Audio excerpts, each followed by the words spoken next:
माझं सोलापूर न्यूजमध्ये आपल्या सगळ्यांचं स्वागत। टीईटी परीक्षेच्या घोटाळ्यात सहभागी असल्याचा ठपका ठेवून प्राथमिक शिक्षण विभागातील 5 शिक्षक सेवकांवर जिल्हा परिषदेचे मुख्य कार्यकारी अधिकारी कुलदीप जंगम यांनी सेवा समाप्तीची कारवाई केली आहे। 2018 व 2019 मध्ये महाराष्ट्र शिक्षक पात्रता परीक्षेत घोटाळा झाला। शिक्षण सेवक पद मिळवण्यासाठी परीक्षेमध्ये प्रत्यक्ष मिळालेल्या गुणांऐवजी अधिक गुण दर्शवण्यात आले। या प्रकरणी सायबर पोलीस ठाण्यामध्ये 7,874 उमेदवारांविरुद्ध गुन्हा दाखल करण्यात आला होता। तसेच शिक्षण आयुक्तांच्या 14 ऑक्टोबर 2022 व 3 ऑगस्ट 2023 आदेशानुसार या गैरप्रकरणातील उमेदवारांची परीक्षेतील संपादन रद्द करून असून तसेच त्यापुढील काळात येणाऱ्या परीक्षेमध्ये त्यांची कायमस्वरूपी बंदी घातली आहे। तरीही या 5 वर्षात शिक्षण सेवकांनी सोलापूर जिल्हा परिषदेच्या प्राथमिक शिक्षण विभागाने 7 मार्च 2014 रोजी कागदपत्रे पडताळणीसाठी बोलवल्यावर हजेरी लावली। तसेच तपासणीवेळी आपण कोणत्याही गैरप्रकारची सहभागी नसल्याचे आदेश दिले। तसेच दिलेली कागदपत्रे खरी असल्याचे स्वयंघोषणापत्र दिले।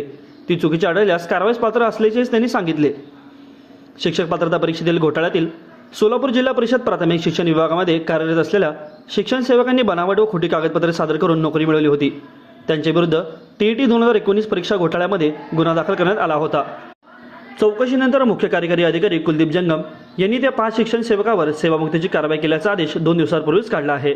माझं सोलापूर न्यूज या यूट्यूब चॅनलला सबस्क्राईब करा आणि बेल आयकॉन प्रेस करायला विसरू नका।